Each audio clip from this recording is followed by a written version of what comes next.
Does the idea of escape from Tarkov but from vampires sound cool? I thought so too. That's why I've been keeping an eye on today's game, Draken.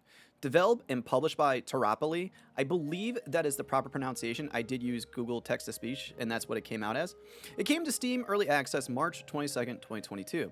This game had my interest based on a few things. Steam has it tagged as an action, roguelike, post-apocalyptic RPG. It's also touted that each run will be different with procedural generation. This, in combination with the physics-based death animation they tout, and real-life gun application, how can I not be eager to try this?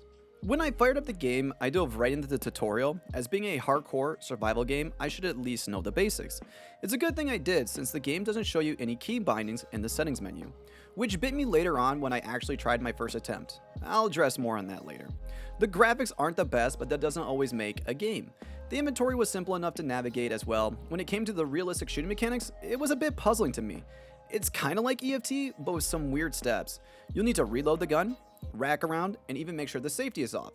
The part that was the most confusing? To properly load the gun after inserting the magazine, you have to hit the right enter button to rack around.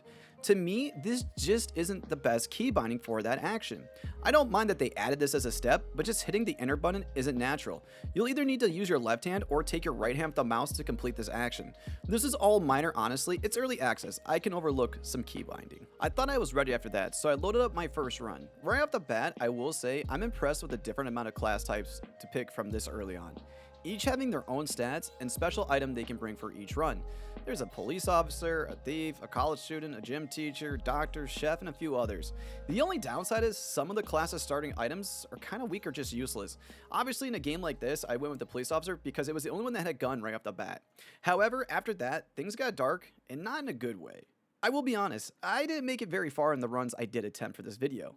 The level design for what you are seeing is pretty basic, long, empty halls with some side rooms. While you wander along, you will try to gear up, manage your thirst, as well as hunger. I also didn't feel any sense of danger while I roamed around. Then I came across my first vampire, and I'm not gonna lie, I laughed. It just wasn't what I expected. It acted more like a zombie rather than a vampire coming for my blood. Of course, when I tried to shoot it, well, I forgot after loading the magazine, you had hit enter to rack around. I tried to check the keybinds, and as I mentioned before under options, it doesn't show them. So I had to quit, go back to the tutorial to relearn the controls. After I went back and relearned the key bindings, I started another run, and well, it went worse than the first one. You can tell this game is early access, and I don't mean that in a negative way. Overall, I can look past the level design and minor key binding issues. However, trying to market this as a hardcore horror survival game, and your enemies are just running right past you, not even attacking the character. I understand that I shot it and maybe it was fleeing for its life, but it ran past me several times. This is supposed to be a vampire. They should be stronger than what the character is. And not only that, they aren't that scary. Their design definitely needs some work.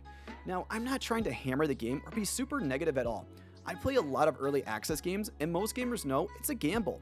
You never know if the product's gonna be finished or not. Right now, Draken is listed for $19.99, and I don't think it's worth that. Right now, it feels like a $9.99 early access game. Now, there are some solid ideas here, and this has potential. I hope this game sees great improvement, I really do. However, the current state, this one is a hard pass. I'll continue to play it in hopes of it improving. If it does, I'll do a follow-up video. And if you made it this far, thank you so much for watching, and I will see you in the next game.